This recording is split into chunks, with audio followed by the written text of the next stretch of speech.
Hello, and welcome to the latest edition of the MIT Sloan Expert Series, which provides an inside look at some of the most exciting news and research coming out of MIT Sloan.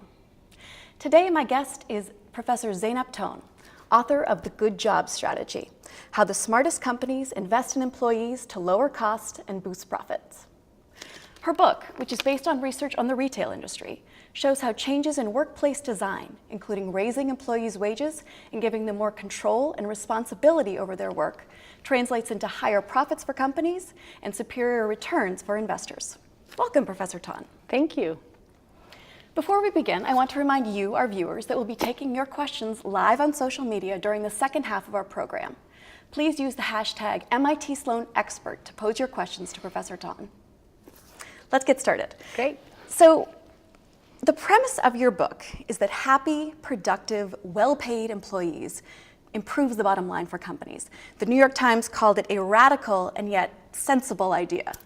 Yeah, so typically, a lot of companies see their employees just as a cost, something that reduces profit. But what I have found in my research is that if a company is smart about how it deploys their employees, that employees could be a source of profit rather than a driver of cost. So let's back up for a second. How did you get interested in this topic?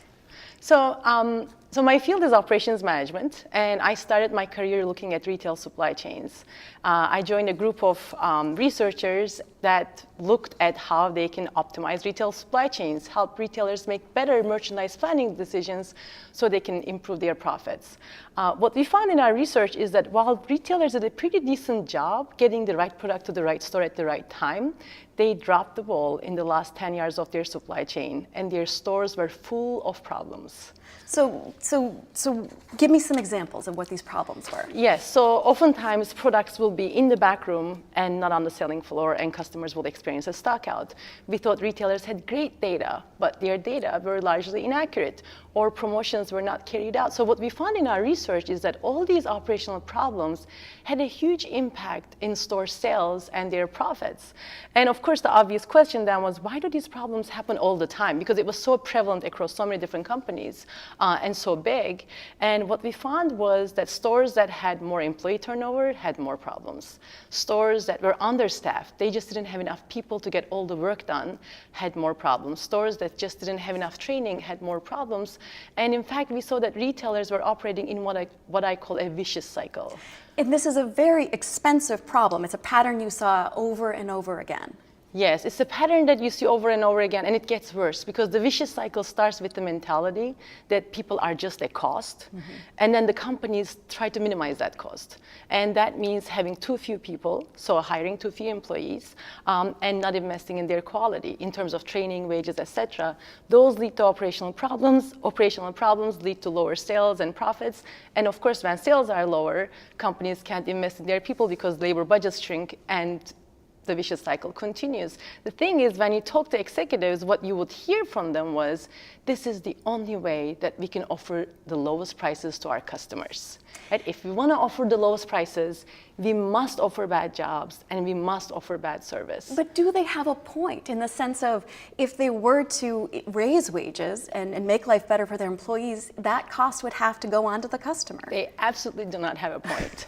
Leaving employees behind with bad jobs is a choice. It's not a necessity.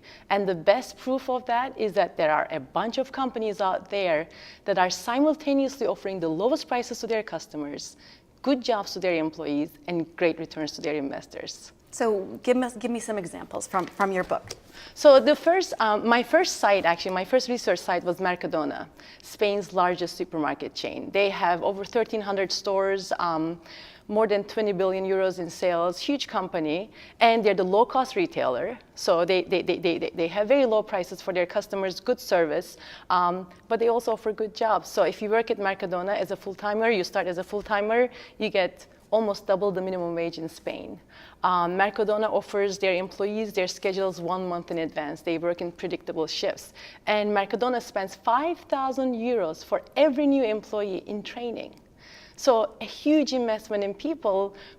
At the same time, offering low prices and great returns to shareholders. And it's training, but you also describe it in the book as cross-training. Can you talk about that? Yes, absolutely. That is key to training. So if you think about retail, or if you think about any service environment for that matter, there is a lot of variability in customer traffic. So customers come in different patterns. So if you have a cashier, for example, and all she or he knows how to do is to operate the cash register, when you have no customers, that person will be idle, not doing anything. So Mercadona, what they do is they make that cashier shelf merchandise when there are no customers, or order merchandise, or clean the stores, or do other tasks. And that way, even when there are no customers, they can always be very productive. And that way, they know the operations better, so they can better help the customer. So I see how it improves Mercadona's existence and its productivity, but what does that mean for the customer? Yeah, well, it means great service for the customer, but I will also identify that it's also great for the employee. So what I found in Mercadona is that they make a bunch of operating decisions that are good for the investors, good for the customer, and great for the employee. I'll give you the example of cross-training. So we talked about how it affects productivity and customer service, but one of the other things is that when you are cross-trained to perform a variety of tasks, your job is a lot more exciting than just operating cash register or just shelving merchandise. So task variety is associated with higher motivation. The other thing is that when your schedule doesn't have to vary so much depending on customer traffic, now you can have a much more predictable work schedule, and that makes your life so much better. To raise your family, to do all the other things. To go to school, to do whatever you want to do, absolutely. Another example you cite in your book is the Tulsa, Oklahoma-based Quick Trip, which is a gas and convenience store chain. This is one of my favorite examples. First of all, this is like 7-Eleven, and convenience stores are not necessarily seen as excellence. But this company, just like Mercadona, offers low prices, great service, quick in and out. I mean, they don't have like a red carpet for you in a convenience store.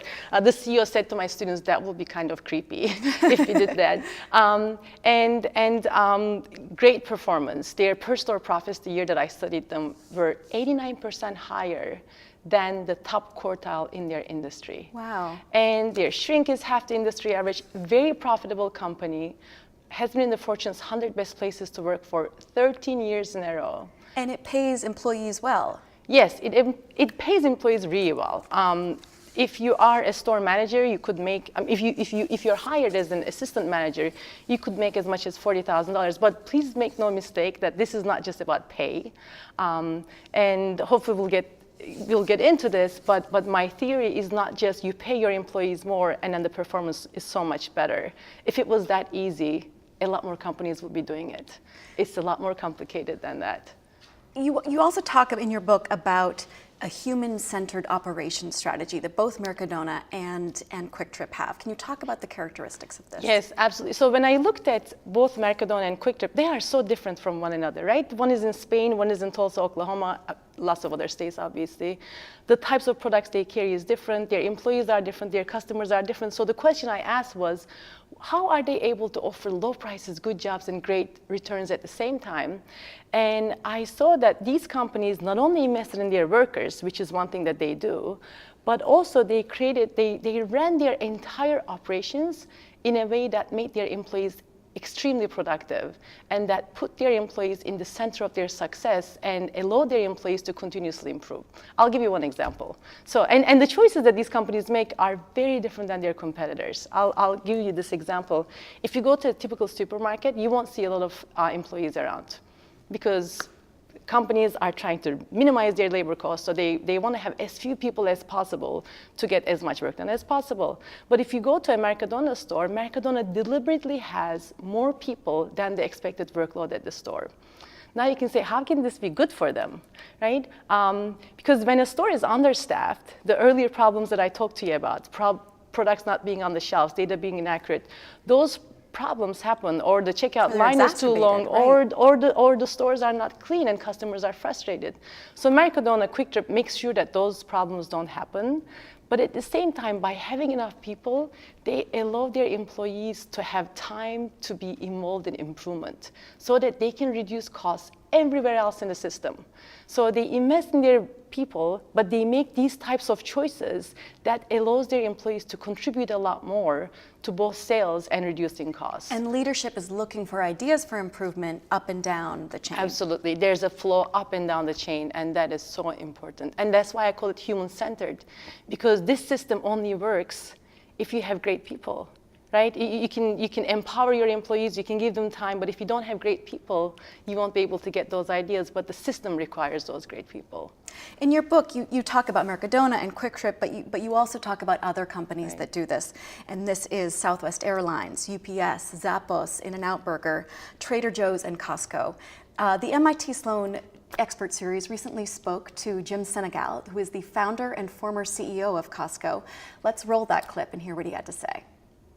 Part of the philosophy has been in our business that if you go out and hire good people and provide good jobs and good careers and good opportunities to advance, good things will happen in your business. We always felt that we wanted to promote from within the company and to create careers for people.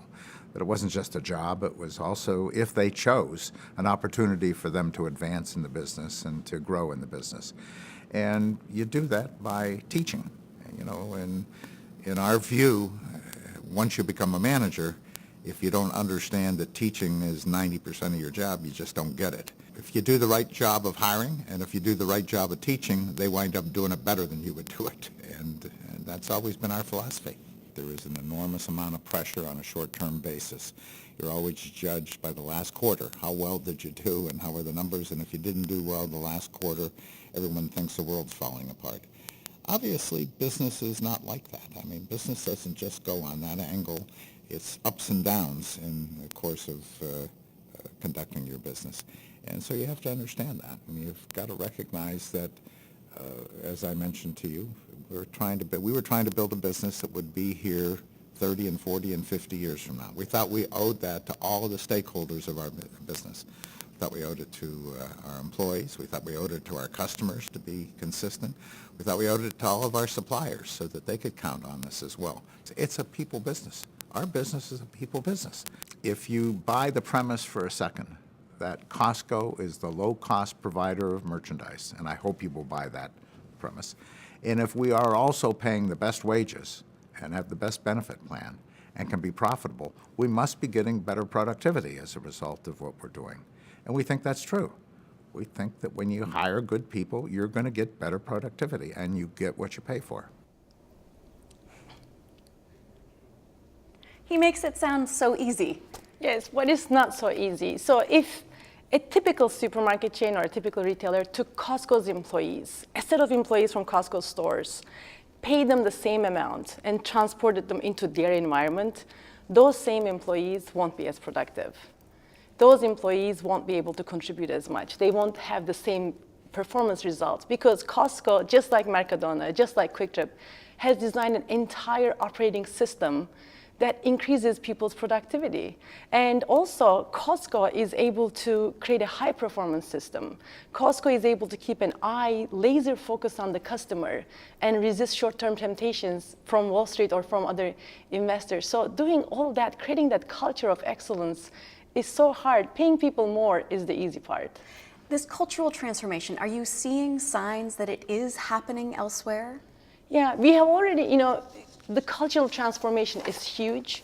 We've already seen it happen in a large industry, which is the auto industry. That industry started as using people as interchangeable parts, but then we found out that actually if you invest in people, if you invest in processes, then you could create a much better system. I hope that we will see the same amount of transformation in the service industries, and the economy is so ready for that. You see in the election cycle right now, I don't want to get into the elections, but people are angry. And there is a reason for their anger because the median wages have not been increasing all that much for them.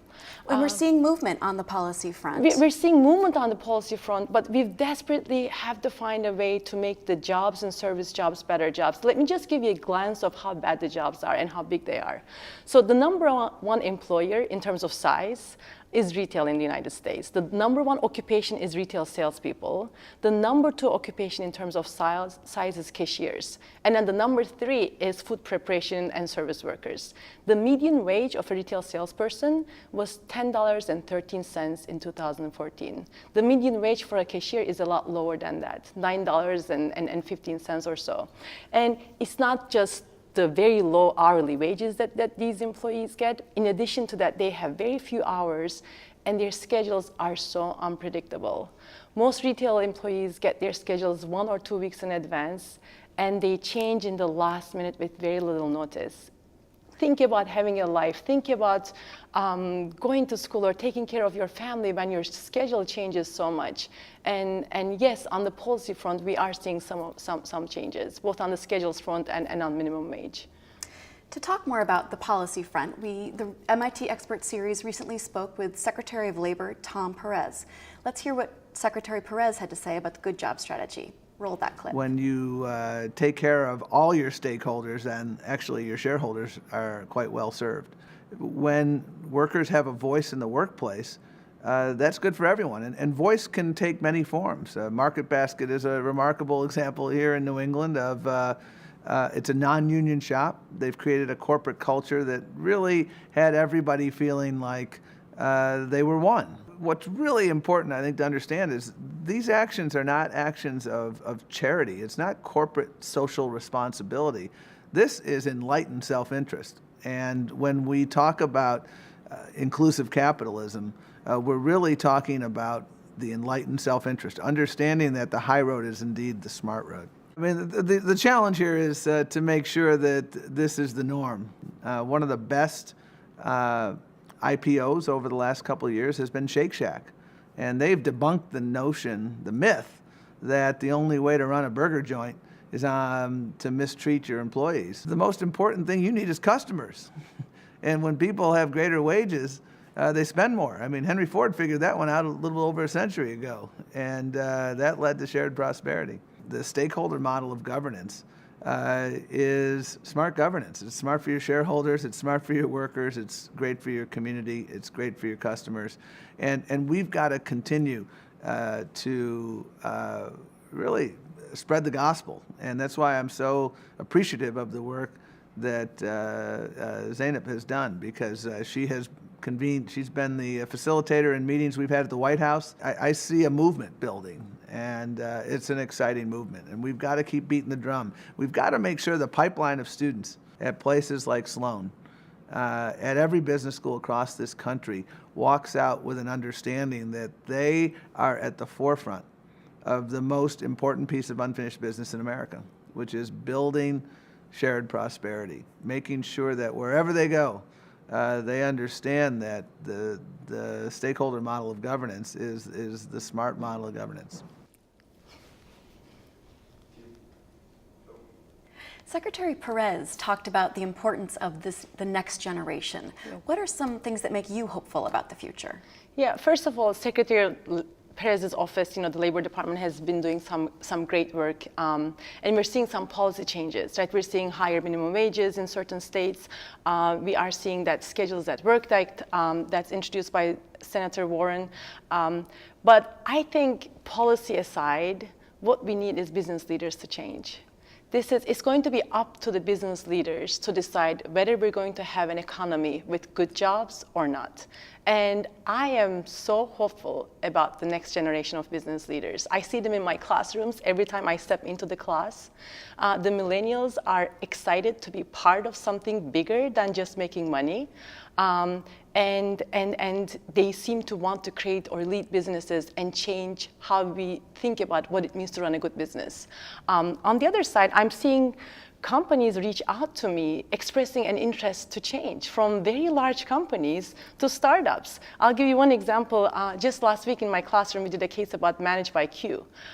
Secretary Perez mentioned them in his remarks as well. It's a startup that does office cleaning, and Managed by Q tries to invest in their workers. They pay a lot higher than the minimum wage. They invest in training. They empower their employees so that they could be a driver of company sales and profits. So they're doing lots of great things, and it's a young startup. And so this on-demand office cleaning company managed by Q, they just recently raised a lot of money too. They recently raised $25 million from Google Ventures and others, and before then they raised over $50 million. So there is money out there from investors to invest in companies like this.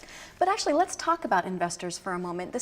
We've been talking about the good job strategy from the point of view of companies trying to initiate these changes. What about investors who are looking for opportunities to invest in companies that are doing this? Yeah, I will say investors are often shown as barriers to implementing a good job strategy. And if you asked me a year or two ago, I would have said, yes, they are big barriers to implementing the strategy. But now I've been talking to investors. I've been talking to a bunch of CEOs. And I think using investors' short-term expectations as an excuse not to follow the good job strategy is just an excuse. There are a group of investors who want to find companies that are creating great value. The good job strategy is not just good for workers. It's good for investors. You look at the performance of Costco versus their competitors, you see that the shareholders have done incredibly well. But one of the challenges from the investor's perspective is that there is no data. You can't identify which companies are following a good job strategy, which ones are able to reuse their employees very productively. And right now, actually, my next phase of research, part of it is to try to influence investors by providing them the kind of data that they need to make those decisions. So I just came up with a group of students with a good job score. We started with food retail, publicly listed food retailers, but it's a ranking of which food retail. It's goodjobscore.com for your viewers. And it looks at 14 publicly listed food retailers and ranks them on how well they're creating value for their customers, employees, and investors. And you hope to expand the good job score to other sectors? Absolutely. Absolutely. Another project that we're looking at right now is to create, to see if there's an opportunity to create a good job certification, to be able to certify companies that offers good jobs. All early stage projects, but hopefully will make a difference both for investors and for executives to show, which ones are changing and to celebrate the changes in the right directions. Thank you so much. Now we're going to turn to questions from you, our viewers. We've already had a lot of questions coming in fast and furiously on Twitter here. Again, if you have a question for Professor Tan, please use the hashtag #MITExpert. But let me just go with some of the ones we've seen.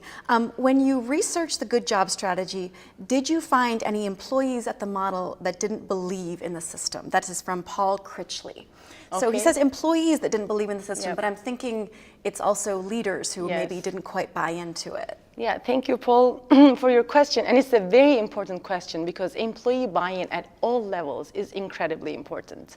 And it's up to the leader of the organization to ensure that all their employees know what the ending goal is, and everybody has bought into the system. But I will give you one example. So 2 weeks ago, Jim Sinegal, the founder of Costco, was in my class, and one of the questions that we asked him was, if you had to convince one of your competitors that they should follow your approach, what would you tell them to do? What would be your advice? And first he said, I don't want to give them advice. But then he thought about it and he said, you have to really believe it. And that belief doesn't have to be just a gut feeling. There is a bunch of data out there to make a very compelling story. Right. Another question we got here. This is from BIFCXL. What role can government play in creating new pathways for low-skilled workers in the future workforce? So this is legislating. You've already talked a little bit about schedules that work, policies to raise the minimum wage, Obama administration yesterday, mandating overtime pay. And Secretary, Hillary Clinton is talking about profit sharing, providing incentives for profit sharing. So all of these different things could act as constraints that could force companies to change. But all the investment in the labor policy front, I think we need business leaders to change. Fundamentally, we need them to redesign their operations in a way that requires great people. And if we can't find those great people, we have to work in skills and all that type of training. But I think the problem we have right now is on the demand side, not on the supply side as much. Speaking of that, another good question that's coming in that says, possible that Quick Trip and Mercadona and Costco's success is due in part to hiring great people, and best people then not available to the other companies. So the question is, Yep. are they just getting all the good people in the labor pool and therefore they're not available to competitors? No. That's my short answer. Tell us but how I'll you give really you, feel, Zeynep. Yes, and I will say I don't have data, empirical data to support this. But let me give you a couple points, case points. So one of my favorite examples is a General Motors plant in Fremont, California, that operated in 80s and it closed, I think, early 90s, and it was horrible for labor problems, production problems. They had very poor quality, very poor productivity, and that plant ended up shutting down.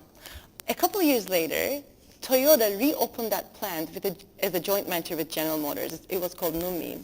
And together, they hired the same workforce, kept the same union, transformed performance. Within 2 years, that plant became one of the most productive plants.